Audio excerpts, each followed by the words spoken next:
नमस्कार दोस्तों, स्वागत है फिर से आप सभी का हमारे चैनल स्टॉक मार्केट स्ट्रैटेजी पे। तो आज हम कुछ लार्ज कैप कंपनीज के बारे में बात करने वाले हैं जो दिग्गज कंपनी है, फार्मा सेक्टर को बिलोंग करती है और जो निफ्टी 50 का भी हिस्सा है। तो हम इस वीडियो में एक तरह से कंपैरेटिव एनालिसिस करेंगे इन कंपनीज का। हम देखेंगे इन कंपनियों का आरओसी कैसा है। हम डिस्कस करेंगे इन कंपनी के पिछले 5 साल के एवरेज नेट प्रॉफिट मार्जिन के बारे में। हम ये भी डिस्कस करेंगे इन कंपनी के फ्री कैश फ्लोस कैसे हैं। अंत में हम देखेंगे इन कंपनियों के वैल्यूएशंस कैसे हैं और इन कंपनियों ने अपने निवेशकों को पिछले 3 साल में रिटर्न्स कैसा बना के दिया है। तो एक तरह से हम इस पैरामीटर के बेस पे हम एक कंपैरेटिव एनालिसिस करेंगे और एंड में हम ये डिसाइड करेंगे कि इन कंपनीज में से कौन सी बेस्ट कंपनी है जिसमें एक तरह से लॉन्ग टर्म इन्वेस्टमेंट इनिशिएट किया जा सकता है। तो वीडियो को अंत तक देखें और चैनल को सब्सक्राइब जरूर करें। तो किसी भी कंपनी में निवेश करने से पहले हमें यह जानना बहुत ज़रूरी है कि उन कंपनीज की बैलेंस शीट कैसी है। देखिए, बैलेंस शीट में हम कुछ चंद पैरामीटर्स को देखते हैं। सबसे पहले एनालिसिस करते हैं उन पैरामीटर्स का और उस बेस पे हम डिसीजन लेते हैं कि इसमें लॉन्ग टर्म इन्वेस्टमेंट किया जा सकता है या नहीं। किसी भी एक पैरामीटर के बेस पे हम ये डिसाइड नहीं कर सकते कि ये कंपनी अच्छी है या बुरी है। तो हम जो पैरामीटर्स के यहाँ डिस्कस करने वाले हैं, एक तरह से जो कंपैरेटिव एनालिसिस की हमने बात की, तो उसमें जो पैरामीटर्स हम अभी डिस्कस करेंगे वो है आरओसी हम देखेंगे, डेटर डेज हम देखेंगे इन कंपनीज का, फ्री कैश फ्लोज देखेंगे, डेट टू इक्विटी रेशियो देखेंगे और नेट प्रॉफिट मार्जिन के बारे में डिस्कस करेंगे। तो जो कंपनीज के बारे में हम जो डिस्कस करने वाले हैं ये सब पैरामीटर्स, उसमें से सबसे पहली कंपनी है सन फार्मा, दूसरी है डॉक्टर रेड्डी लैब्स, तीसरी है अल्केम लैब्स और चौथी है दिवीज लैब्स। तो चलिए सबसे पहले स्टार्ट करते हैं इन कंपनीज के आरओसी और डेटर डेज को डिस्कस करते हैं।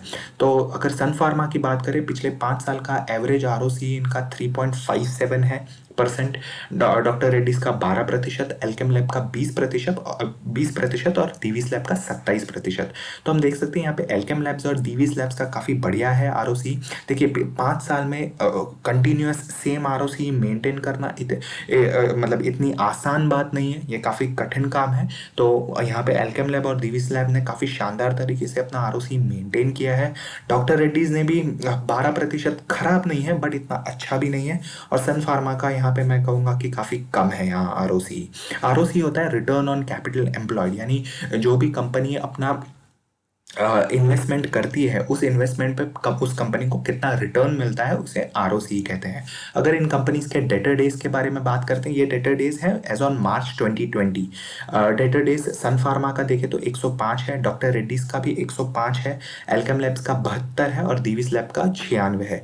डेटर डेज भी हम देख सकते हैं कि यहाँ पे सन फार्मा और डॉक्टर रेड्डीज का एक तरह से थोड़ा हायर साइड पे है बट इट्स क्वाइट मैनेजेबल, इतना ज़्यादा नहीं है। एल्केम लैब का काफ़ी बेहतरीन है, 72 is very good and Divi's lab का 96, that is also quite good. Debtor days होता है कि सपोज किसी कंपनी ने अपने क्लाइंट के लिए कुछ काम किया तो उसके बिहाफ पे वो कंपनी उसको एक इनवॉइस देती है और इनवॉइस के बिहाफ पे वो क्लाइंट कब कितने दिनों में अपना पैसा उस कंपनी को रिटर्न करती है, उसे डेटर डेज कहते हैं।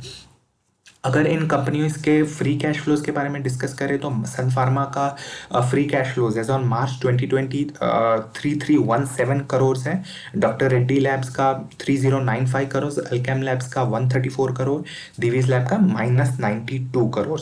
देखिए, फ्री कैश फ्लोस कम होना ये बुरी बात नहीं है एक तरह से, क्योंकि जो भी फ्री कैश फ्लो होता है real earnings at the end of the, जो real cash at the end of the year company के पास जो बचता है उसे फ्री कैश फ्लोज बोलते हैं। तो ये जनरली जो फार्मा कंपनीज या जो केमिकल कंपनीज होती है वो उनके पास जो कुछ भी कैश होता है तो वो एक तरह से एक्सपांशन प्लान में उसको फिर से री इन्वेस्ट कर देते हैं। तो इस वजह से हो सकता है कि इनका फ्री कैश फ्लोस कम हो, दिवीज लैब का।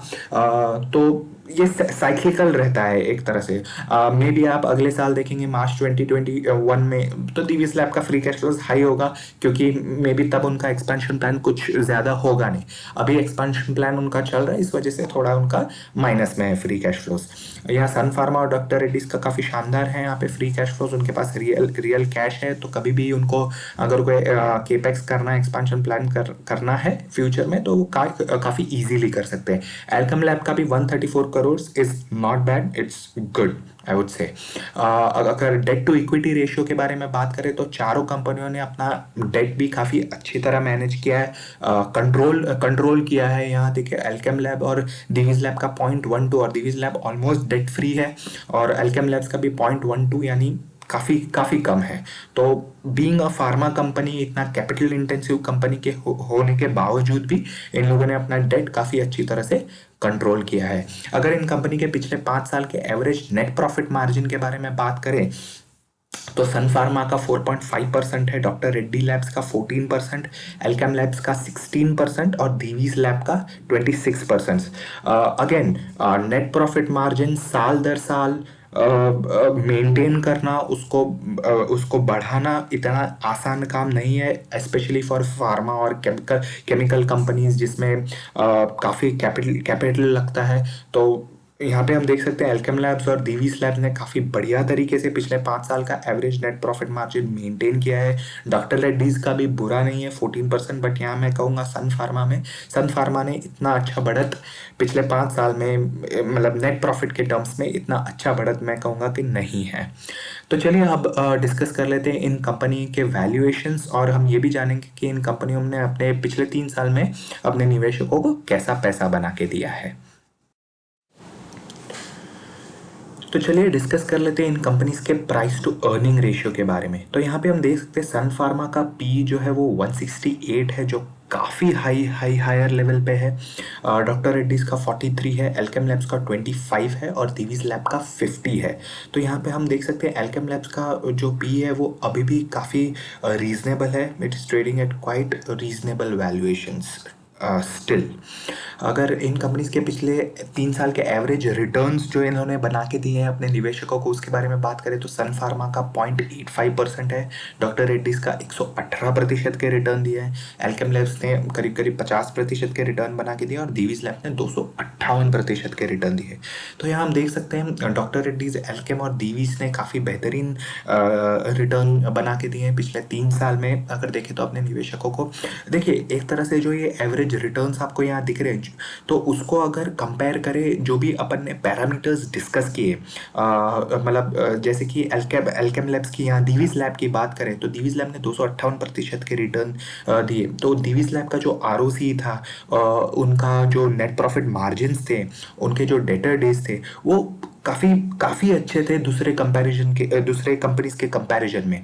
तो यहाँ देख सकते हो उनका रिटर्न भी काफ़ी बेहतरीन रहा है पिछले 3 साल में। तो ये जो रिटर्न प्रोफाइल जो हम देख रहे हैं वो एक तरह से एक झलक दिखाता है अपनी, उनके जो पैरामीटर्स जो आपने डिस्कस किए उस केस में एक तरह से एक झलक है ये रिटर्न्स। तो हम यहाँ देख सकते हैं सन फार्मा का सिर्फ 0.85% रिटर्न्स है। जो भी हमने पैरामीटर्स डिस्कस किए वो सन फार्मा का देख लीजिए आप, उसका डेट हाई है, उसके नेट प्रॉफिट मार्जिन्स काफ़ी कम है, उसका आरओसी भी काफ़ी कम है। तो उस हिसाब से आप देख सकते हैं उनके रिटर्न्स भी काफ़ी कम है।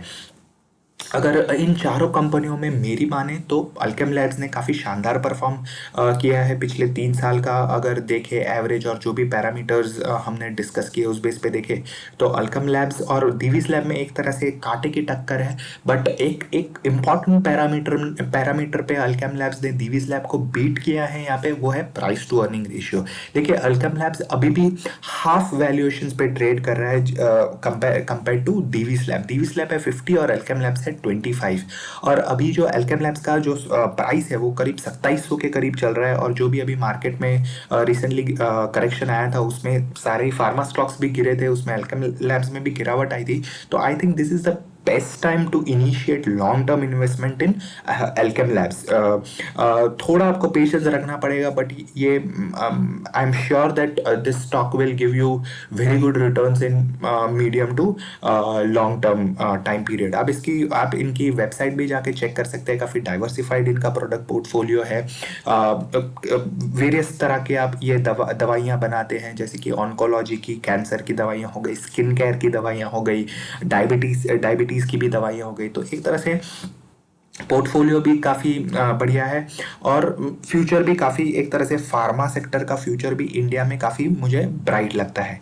वैसे तो लॉन्ग टर्म इन्वेस्टमेंट आप सन फार्मा को आप मेरी माने तो आप सन फार्मा में लॉन्ग टर्म इन्वेस्टमेंट इनिशिएट ना करें तो बेहतर है। लॉन्ग टर्म इन्वेस्टमेंट आप अल्केम लैब्स, दीवीज लैब और डॉक्टर रेड्डीज में भी बाय ऑन डिप्स करते चले लॉन्ग टर्म के लिए।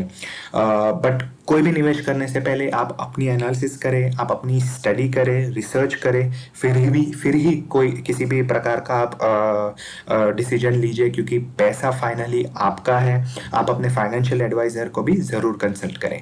वीडियो अच्छा लगा हो तो वीडियो को लाइक करें and stay tune for more such analysis with stock market strategy.